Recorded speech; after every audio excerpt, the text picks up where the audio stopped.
ಪ್ರಿಯ ವೀಕ್ಷಕರೇ ನಮಸ್ಕಾರ. ವಿಜಯವಾಣಿ ಡಿಜಿಟಲ್ ನ್ಯೂಸ್ಗೆ ತಮಗೆಲ್ಲ ಸ್ವಾಗತ. ಲೋಕಸಭಾ 2024 ಮತ್ತೊಂದು ವಿಶೇಷ ಸಂಚಿಕೆಗೆ ತಮಗೆ ಮತ್ತೊಮ್ಮೆ ಸ್ವಾಗತ. ಇವತ್ತು ನಾವು JDSನ ಭದ್ರಕೋಟೆ ಮಾಜಿ ಪ್ರಧಾನಿ HD ದೇವೇಗೌಡ ಅವರ ಹುಟ್ಟೂರು ಹಾಸನ ಲೋಕಸಭಾ ಕ್ಷೇತ್ರದ ವಿಶ್ಲೇಷಣೆಯನ್ನು ನಿಮ್ಮ ಮುಂದೆ ಇಡಲಿದ್ದೇವೆ.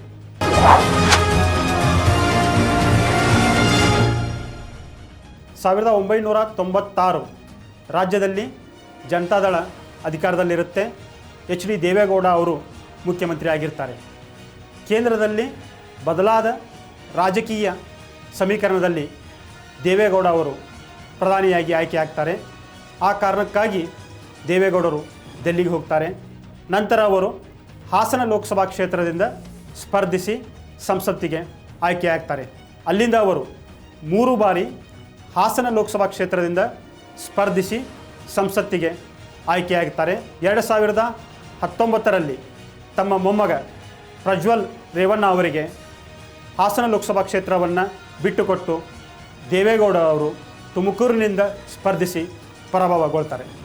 ಈ ಬಾರಿ ಹಾಸನ ಲೋಕಸಭಾ ಕ್ಷೇತ್ರದ JDS BJP ಮೈತ್ರಿಯ ಅಭ್ಯರ್ಥಿ ಯಾರು, ಕಾಂಗ್ರೆಸ್ ಅಭ್ಯರ್ಥಿ ಯಾರು ಅನ್ನೋದು ಒಂದು ದೊಡ್ಡ $1 ಮಿಲಿಯನ್ ಪ್ರಶ್ನೆಯಾಗಿ ಉಳಿದಿದೆ.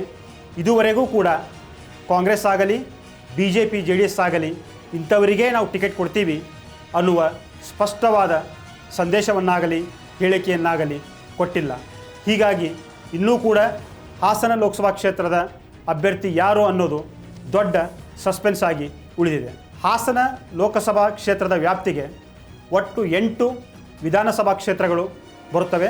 ಅದರಲ್ಲಿ ಹಾಸನ, ಅರ್ಕಲಗೂಡು, ಹೊಳೆನರಸೀಪುರ, ಶ್ರವಣಬೆಳಗೊಳ, ಅರಸೀಕೆರೆ, ಬೇಲೂರು, ಆಲೂರು ಸಕಲೇಶಪುರ ಹಾಗೂ ಕಡೂರು.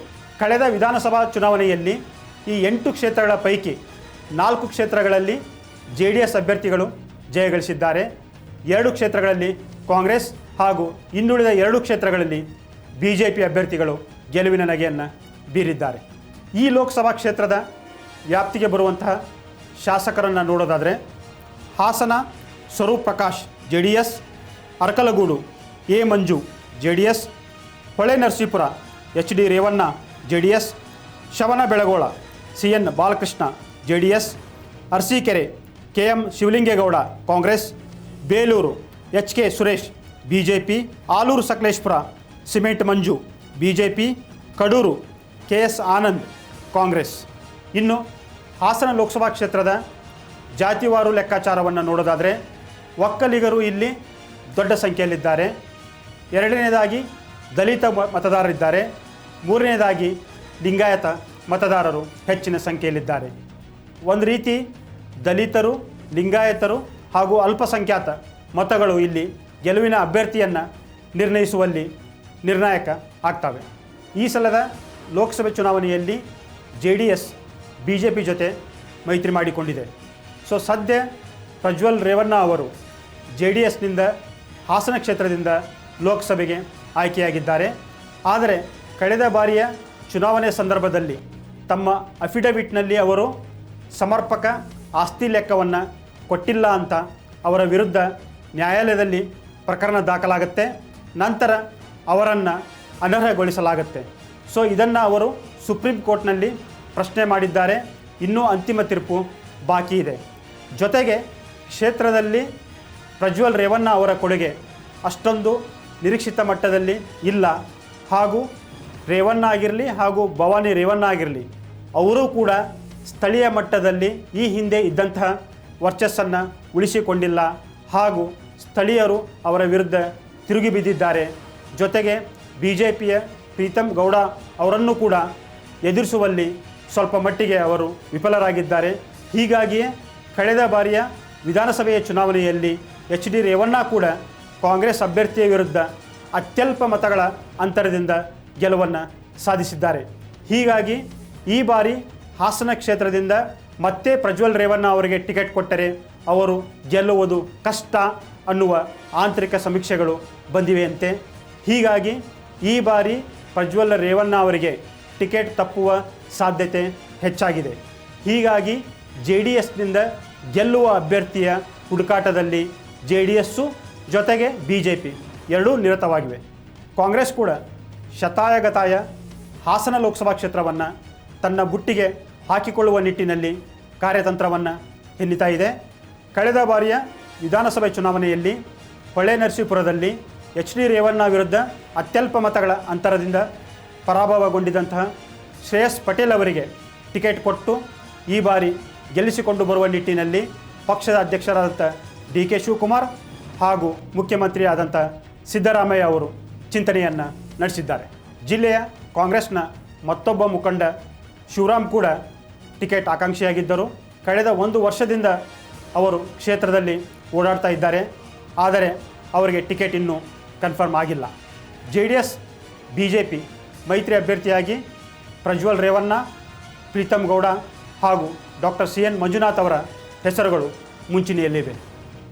ಇನ್ನು ಕಾಂಗ್ರೆಸ್ನ ಪ್ಲಸ್ ಪಾಯಿಂಟ್ ನೋಡೋದಾದರೆ ರಾಜ್ಯದಲ್ಲಿ ಅಧಿಕಾರದಲ್ಲಿರೋದು ಹಾಗೂ 5 ಗ್ಯಾರಂಟಿಗಳನ್ನು ಜಾರಿಗೆ ತಂದಿರೋದು, JDS BJP ಮೈತ್ರಿಯಿಂದ ಸ್ಥಳೀಯ ಮಟ್ಟದ ಕಾರ್ಯಕರ್ತರಲ್ಲಿ ಹೊಂದಾಣಿಕೆ ಇಲ್ಲದೇ ಇರೋದು ತನಗೆ ವರದಾನ ಆಗುತ್ತದೆ ಅನ್ನುವ ನಿಟ್ಟಿನಲ್ಲಿ ಕಾಂಗ್ರೆಸ್ ಚಿಂತನೆ ಮಾಡ್ತಾಯಿದೆ.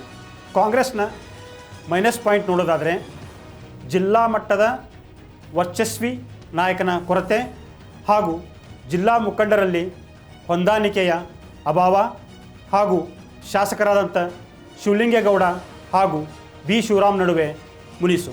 JDS ಹಾಗೂ BJPಯ ಪ್ಲಸ್ ಪಾಯಿಂಟ್ ನೋಡೋದಾದರೆ ಪ್ಲಸ್ ಪಾಯಿಂಟ್ ಅಂದರೆ HD ದೇವೇಗೌಡ ಅವರು. ಯಾಕಂದರೆ ಹಾಸನ JDSನ ಭದ್ರಕೋಟೆ, ಜೊತೆಗೆ BJP ಕಾರ್ಯಕರ್ತರು ಹಾಗೂ JDS ಜೊತೆಯಾಗಿರುವುದು. ಇದರ ಜೊತೆಗೆ ಮೋದಿಯವರ ವರ್ಚಸ್ಸು, ಕೇಂದ್ರ ಸರ್ಕಾರದ ಸಾಧನೆಗಳು. JDSನ ಮೈನಸ್ ಪಾಯಿಂಟ್ ನೋಡೋದಾದರೆ HD ರೇವಣ್ಣ ಕುಟುಂಬದ ಮೇಲೆ ಸ್ಥಳೀಯರ ಆಕ್ರೋಶ, ಭವಾನಿ ರೇವಣ್ಣ ಅವರ ದುರಹಂಕಾರ. ಸಂಸದರಾಗಿ ಪ್ರಜ್ವಲ್ ರೇವಣ್ಣ ಅವರು ಕ್ಷೇತ್ರವನ್ನು ಕಡೆಗಣನೆ ಮಾಡಿರುವಂಥದ್ದು ಹಾಗೂ ಜನರಿಂದ ದೂರ ಇದ್ದಿರೋದು. ಪ್ರತಿಷ್ಠೆಯ ಕನವಾದ ಹಾಸನ ಲೋಕಸಭಾ ಕ್ಷೇತ್ರ HDK ಪ್ರೀತಮ್ ಗೌಡ ನಡುವೆ ಟಾಕ್ ವಾರ್. HDK ಹೇಳಿಕೆಗೆ ಟಕ್ಕರ್ ಕೊಟ್ಟ ಪ್ರೀತಮ್ ಗೌಡ, ಹಾಸನ ಲೋಕಸಭಾ ಕ್ಷೇತ್ರದ ಸಮೀಕರಣ ನಾವು ಅಂದುಕೊಂಡಂತೆ ಹಾಗೂ ಮೇಲ್ನೋಟಕ್ಕೆ ಕಾಣುವಂತೆ ಸುಲಭವಾಗಿ ಅರ್ಥವಾಗುವಂಥದ್ದಲ್ಲ. ಯಾಕಂದರೆ ಕಳೆದ ಬಾರಿಯ ವಿಧಾನಸಭಾ ಚುನಾವಣೆಯಲ್ಲಿ ಹಾಸನದಿಂದ ಸ್ಪರ್ಧಿಸಿ ಸೋತಂತಹ ಪ್ರೀತಮ್ ಗೌಡ ಈ ಬಾರಿ ಕ್ಷೇತ್ರದ ಟಿಕೆಟ್ ಆಕಾಂಕ್ಷಿ. ಈ ಬಾರಿ ಲೋಕಸಭಾ ಟಿಕೆಟ್ ತನಗೆ ಸಿಗಬೇಕು ಅನ್ನುವ ಒಂದು ಇಂಗಿತವನ್ನು ಅವರು ವ್ಯಕ್ತಪಡಿಸಿದ್ದಾರೆ. ಸದ್ಯ ಅವರು ರಾಜ್ಯ BJPಯ ಪ್ರಧಾನ ಕಾರ್ಯದರ್ಶಿಯಾಗಿದ್ದಾರೆ. 2018ರಲ್ಲಿ ಮೊದಲ ಬಾರಿಗೆ ಹಾಸನದಲ್ಲಿ BJPಯ ಕಮಲ ಅರಳಲು ಕಾರಣರಾದಂಥವರು ಯುವ ನಾಯಕ ಪ್ರೀತಮ್ ಗೌಡ ಅವರು. ಸ್ವತಃ ಪ್ರೀತಮ್ ಗೌಡ ಅವರು ಹಾಸನ ಲೋಕಸಭಾ ಕ್ಷೇತ್ರದ ಟಿಕೆಟ್ ಆಕಾಂಕ್ಷಿಯಾಗಿದ್ದಾರೆ. ಆದರೆ BJP ಹಾಗೂ JDS ವರಿಷ್ಠ ನಾಯಕರು ಈ ಕ್ಷೇತ್ರವನ್ನು JDSಗೆ ಬಿಟ್ಟುಕೊಟ್ಟರೆ ಪ್ರೀತಮ್ ಗೌಡ ಅವರಿಗೆ ಟಿಕೆಟ್ ತಪ್ಪುತ್ತದೆ. ಹೀಗಾಗಿ ಅವರು ಲೋಕಸಭೆ ಚುನಾವಣೆಯಲ್ಲಿ JDS ಅಭ್ಯರ್ಥಿ ಪರ ಕೆಲಸ ಮಾಡಬೇಕಾಗತ್ತೆ. ಸ್ಥಳೀಯ ಕಾರ್ಯಕರ್ತರನ್ನು ಒಗ್ಗೂಡಿಸಿ ಅವರನ್ನು JDS ಅಭ್ಯರ್ಥಿಯ ಗೆಲುವಿಗೆ ಶ್ರಮಿಸಲು ಪ್ರೀತಮ್ ಗೌಡ ಅವರು ಕೆಲಸ ಮಾಡಬೇಕಾಗತ್ತೆ. ಇದು ಅವರಿಂದ ಮೇಲ್ನೋಟಕ್ಕೆ ಕಷ್ಟ ಸಾಧ್ಯ ಅಂತ ಕಾಣಿಸ್ತಾ ಇದೆ. ಹೀಗಾಗಿ ಇಲ್ಲಿಯ ಎಲ್ಲ ಲೆಕ್ಕಾಚಾರಗಳು ಸ್ಥಳೀಯ ಮಟ್ಟದಲ್ಲಿ ಕಾರ್ಯಕರ್ತರು ಯಾವ ರೀತಿ ವರ್ತಿಸ್ತಾರೆ ಅನ್ನೋದ್ರ ಮೇಲೆ ಅವಲಂಬನೆ ಆಗುತ್ತೆ. ಹಾಸನ ಲೋಕಸಭಾ ಕ್ಷೇತ್ರದ ಟಿಕೆಟ್ಗೆ ಸಂಬಂಧಿಸಿದಂತೆ ಮತ್ತೊಂದು ದೊಡ್ಡ ಚರ್ಚೆ ರಾಜಕೀಯ ಮೊಗಸಾಲೆಯಲ್ಲಿ ನಡೀತಾ ಇದೆ. ಅದೇನೆಂದರೆ ಪ್ರಜ್ವಲ್ ರೇವಣ್ಣ ಅವರಿಗೆ ಈ ಬಾರಿ ಗೆಲುವು ಕಷ್ಟ ಸಾಧ್ಯ.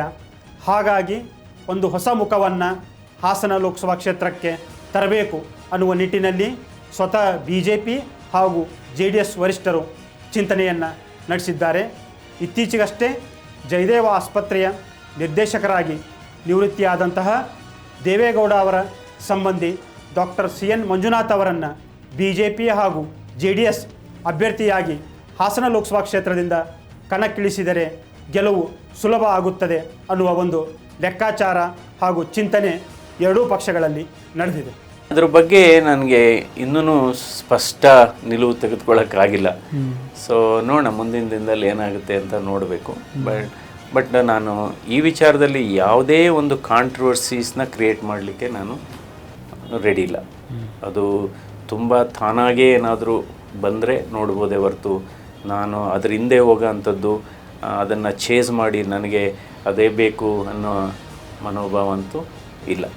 BJP, JDS ಹಾಗೂ ಕಾಂಗ್ರೆಸ್ ಮೂರೂ ಪಕ್ಷಗಳಲ್ಲಿ ಇದುವರೆಗೂ ಕೂಡ ತಮ್ಮ ಅಭ್ಯರ್ಥಿ ಯಾರಾಗಬೇಕು ಅನ್ನುವ ಬಗ್ಗೆ ಒಂದು ಕ್ಲಾರಿಟಿ ಹಾಗೂ ಸ್ಪಷ್ಟತೆ ಇಲ್ಲ. ಇನ್ನು ಕೆಲವೇ ದಿನಗಳಲ್ಲಿ ಅಭ್ಯರ್ಥಿ ಯಾರಾಗ್ತಾರೆ ಅನ್ನುವ ಒಂದು ಸ್ಪಷ್ಟ ಚಿತ್ರಣ ನಮಗೆ ಸಿಗಲಿದೆ. ಬಹುತೇಕ ಡಾಕ್ಟರ್ CN ಮಂಜುನಾಥ್ ಅವರು NDA ಅಭ್ಯರ್ಥಿಯಾಗಿ ಹಾಸನ ಲೋಕಸಭಾ ಕ್ಷೇತ್ರದಿಂದ ಕಣಕ್ಕಿಳಿಯುವ ಸಾಧ್ಯತೆಗಳು ಹೆಚ್ಚಾಗಿವೆ. ನಮಸ್ಕಾರ, ಸಿದ್ದು ಕಾಳೋಜಿಯವರೇ. ಹಾಸನ ಲೋಕಸಭಾ ಕ್ಷೇತ್ರದ ಚಿತ್ರಣವನ್ನು ನಾವು ಈ ಕ್ಷಣಕ್ಕೆ ಗಮನಿಸಿದ್ದೇ ಆದರೆ ಹಾಸನ ಜಿಲ್ಲೆಯ ರಾಜಕಾರಣವನ್ನು ರಾಜಕೀಯ ರಂಗಭೂಮಿ ಅಂತಕ್ಕಂಥ ಒಂದು ಅನ್ವರ್ಥನಾಮಕ್ಕೆ ಹೋಲಿಕೆ ಮಾಡಲಾಗುತ್ತೆ. ಏಕೆ ಅಂತಂದರೆ ಕಾಲದಿಂದಲೂ ಸಹ ಪರಸ್ಪರ ರಾಜಕೀಯ ಜಿದ್ದಾಜಿದ್ದಿಗೆ ಹೆಸರುವಾಸಿಯಾಗಿರ್ತಕ್ಕಂಥ ಕ್ಷೇತ್ರ ಅದು. ಇವತ್ತಿನ ಸನ್ನಿವೇಶದಲ್ಲಿ JDS ಮತ್ತು BJP ಹೊಂದಾಣಿಕೆ ರಾಜಕಾರಣವನ್ನು ಮಾಡಿಕೊಂಡು ಮೈತ್ರಿ ಅಭ್ಯರ್ಥಿಯನ್ನು ಕಣಕ್ಕಿಳಿಸಬೇಕು ಅಂತೇಳಿ ತೀರ್ಮಾನ ಮಾಡಲಾಗಿದೆ. ಹಾಗೆ ಕಾಂಗ್ರೆಸ್ ಸ್ವತಂತ್ರವಾಗಿ ಸ್ಪರ್ಧೆ ಮಾಡಲಿಕ್ಕೆ ಎಲ್ಲ ರೀತಿಯ ಸಿದ್ಧತೆಗಳನ್ನ ಮಾಡಿಕೊಳ್ಳಲಾಗಿದೆ. ಆದರೆ ಮೇಲ್ನೋಟಕ್ಕೆ ಗಮನಿಸಿದರೆ JDS ಮತ್ತು BJP ನಡುವಿನ ಮೈತ್ರಿ ಬಾಂಧವ್ಯ ಅಷ್ಟು ಗಟ್ಟಿಯಾಗಿಲ್ಲ ಮತ್ತು ಮಧುರವಾಗಿಲ್ಲ ಅಂತಕ್ಕಂಥ ಅಂಶ ಗೋಚರಿಸ್ತಾ ಇದೆ. ಇಲ್ಲಿ ಈಗಾಗಲೇ JDS ವಲಯದಲ್ಲಿ ಪ್ರಜ್ವಲ್ ಮೈತ್ರಿ ಅಭ್ಯರ್ಥಿ ಅಂತ ಹೇಳಿ ಈಗಾಗಲೇ ದೇವೇಗೌಡರು ಆದಿಯಾಗಿ ಎಲ್ಲರೂ ಘೋಷಣೆ ಮಾಡ್ಕೊಂಡಿದ್ದಾರೆ. ಅಲ್ಲಲ್ಲಿ ಕಾರ್ಯಕರ್ತರ ಸಭೆಗಳನ್ನ ಮಾಡ್ತಾ ಬರ್ತಾ ಇದ್ದಾರೆ. ಆದರೆ ಪ್ರೀತಮ್ ಗೌಡರು ಮೈತ್ರಿ ಅಭ್ಯರ್ಥಿ BJP ಅವರೇ ಆಗ್ತಾರೆ, ನನ್ನನ್ನು ಒಳಗೊಂಡಂತೆ 3-4 ಜನ ಆಸ್ಪಿರೆಂಟ್ಸ್ ಇದ್ದೇವೆ, ಹಾಗಾಗಿ ಮೈತ್ರಿ ಅಭ್ಯರ್ಥಿ ಹಾಸನದಲ್ಲಿ BJPಯವರೇ ಆಗಬೇಕು ಅಂತೇಳಿ ಪಟ್ಟು ಹಿಡಿದಿದ್ದಾರೆ. ಇದರ ನಡುವೆ ಕುಮಾರಸ್ವಾಮಿ ಅವರು ಮೊನ್ನೆ ಹಾಸನಕ್ಕೆ ಭೇಟಿ ನೀಡಿದಂಥ ಸಂದರ್ಭದಲ್ಲಿ ಪ್ರೀತಮ್ ಗೌಡ ಬೇರೆ ಯಾರು ಅಲ್ಲ, ಅವರು ನಮ್ಮವರೇ ಆಗಿದ್ದಾರೆ, ನಮ್ಮ ಅಣ್ತಮ್ಮ. ಹಾಗಾಗಿ ಮೈತ್ರಿ ಅಭ್ಯರ್ಥಿ ಯಾರಾಗಬೇಕು ಅನ್ನೋ ವಿಚಾರದಲ್ಲಿ ಕುಳಿತು ಮಾತಾಡ್ತೇವೆ ಅಂತಕ್ಕಂಥ ಮಾತಾಡಿದ್ದಾರೆ. ಹಾಗಾಗಿ ಮೈತ್ರಿ ಅಭ್ಯರ್ಥಿ ಆಯ್ಕೆ ಒಂದಿಷ್ಟು ಗೊಂದಲದ ಚಿತ್ರಣ ಇದೆ. ಈ ನಡುವೆ ಪ್ರಜ್ವಲ್ ದೊಡ್ಡ ಮಟ್ಟದಲ್ಲಿ ಪಕ್ಷ ಸಂಘಟನೆಯಲ್ಲಿ ತೊಡಗಿದ್ದಾರೆ ಮತ್ತು ನಾನೇ ಅಭ್ಯರ್ಥಿ ಅಂತ ಹೇಳಿ ದೇವೇಗೌಡರನ್ನು ಸೇರಿಸಿಕೊಂಡಂತೆ ವಿವಿಧ ತಾಲೂಕುಗಳಲ್ಲಿ ಕ್ಷೇತ್ರಗಳಲ್ಲಿ ಕಾರ್ಯಕರ್ತರ ಸಭೆ ಮಾಡ್ತಾ ಇದ್ದಾರೆ. ಇನ್ನು ಕಾಂಗ್ರೆಸ್ನಲ್ಲಿ ಆಂತರಿಕ ಕಿತ್ತಾಟ ದೊಡ್ಡ ಮಟ್ಟದಲ್ಲಿ ಸಾಗಿದೆ. ಅಲ್ಲಿ ಹಾಸನ ಜಿಲ್ಲಾ ವ್ಯಾಪ್ತಿಯ 7 ವಿಧಾನಸಭಾ ಕ್ಷೇತ್ರಗಳ ವ್ಯಾಪ್ತಿನಲ್ಲಿ ಅರಸೀಕೆರೆ ಒಂದೇ ಒಂದು ಕ್ಷೇತ್ರದಲ್ಲಿ ಕಾಂಗ್ರೆಸ್ ಇದೆ ಮತ್ತು ಚಿಕ್ಕಮಗಳೂರು ಜಿಲ್ಲೆಗೆ ವ್ಯಾಪ್ತಿಗೊಳಪಡ್ತಕ್ಕಂಥ ಕಡೂರು ವಿಧಾನಸಭಾ ಕ್ಷೇತ್ರ ಕಾಂಗ್ರೆಸ್ಗಿದೆ. ಸೊ ಅದು ಸಹ ಹಾಸನ ಜಿಲ್ಲೆಗೆ ವ್ಯಾಪ್ತಿಗೊಳಪಡೋದ್ರಿಂದ ಕಾಂಗ್ರೆಸ್ನ ಶಕ್ತಿ ಸಾಮರ್ಥ್ಯ 2 ವಿಧಾನಸಭಾ ಕ್ಷೇತ್ರಗಳಲ್ಲಿದೆ. ಒಟ್ಟಾಗಿ ಕೆಲಸ ಮಾಡ್ತೀವಿ ಅಂಥೇಳಿ ಕಾಂಗ್ರೆಸ್ನವ್ರು ಏನಾದರೂ ಸಮರ್ಥವಾದ ಅಭ್ಯರ್ಥಿನ ಇಟ್ಕೊಂಡು ಮುಂದೆ ಹೋದರಷ್ಟೇ JDS ಮತ್ತು BJP ಮೈತ್ರಿ ಅಭ್ಯರ್ಥಿಯನ್ನು ಸಮರ್ಥವಾಗಿ ಎದುರಿಸಲಿಕ್ಕೆ ಸಾಧ್ಯ ಇದೆ. ಇಲ್ಲವಾದಲ್ಲಿ ಹಿನ್ನಡೆ ಆಗುವಂತೂ ಶತಸಿದ್ಧ. ಇದೇ ಈ ಹೊತ್ತಿನ ವಿಶೇಷ. ಮುಂದಿನ ಸಂಚಿಕೆಯಲ್ಲಿ ಮತ್ತೊಂದು ಲೋಕಸಭಾ ಕ್ಷೇತ್ರದ ವಿಶ್ಲೇಷಣೆಯನ್ನು ತೆಗೆದುಕೊಂಡು ನಿಮ್ಮ ಮುಂದೆ ಬರಲಿದ್ದೇವೆ. ಅಲ್ಲಿಯವರೆಗೆ ನಮಸ್ಕಾರ.